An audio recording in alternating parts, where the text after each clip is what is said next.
அந்த அரசு மருத்துவன் தம்பி விவேகானந்தன் அவர் கொரோனா நோய் தொற்றி பணியில் இருக்கும்போது இறந்து விட்டார். இதை உங்களுக்காக பேசவில்லை, அரசின் கவனத்துக்காக பேசுகிறேன். அறிக்கை விட்டேன், நீங்க மதிக்கல. இதுக்கு தனியா போராட்டம் செய்யணும், எனக்கு நேரம் இல்லை. இந்த போராட்டத்தின் வாயிலாக உங்களுக்கு கோரிக்கை வைக்கிறேன். குறிப்பாக என்னுடைய அண்ணன் மதிப்பிற்குரிய மருத்துவத்துறை அமைச்சர் மா சுப்பிரமணியம் அவர்களுக்கு கோரிக்கை வைக்கிறேன், அன்பா வைக்கிறேன். ஒரு சகோதரனா, ஒரு தம்பியா. விவேகானந்தன் இறந்து போய்விட்டார். கொரோனா வந்து எவ்வளவு நாள் ஆச்சு? ஆயிடுச்சு. அவருக்கு ஒரு மனைவி இருக்கிறாங்க, திவ்யா. அவள் கை குழந்தைகள், வயது முதிர்ந்த பெற்றோர்கள்.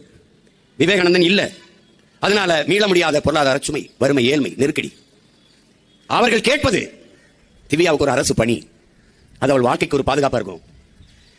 அதை நீதிமன்றம், உயர் நீதிமன்றம் இந்த பெண்ணுக்கு ஒரு பணியை வழங்குங்கள் என்று சொன்ன பிறகும் இன்னும் வழங்கல. கள்ளச்சாராயம் குடிச்சு செத்தவனுக்கு 10 லட்சம் கொடுத்த இந்த நாடு, கொரோனா நோய் தொற்று காலத்திலே நோயுற்றிருந்த நோயாளிகளின் உயிரை காக்க போராடிய மருத்துவன் விவேகானந்தனுக்கு ₹1 நிவாரணம் எல்லாம் தட்டுக்கட்டு நிற்கிற அவன் குடும்பத்துக்கு ஒரு பணி பாதுகாப்பு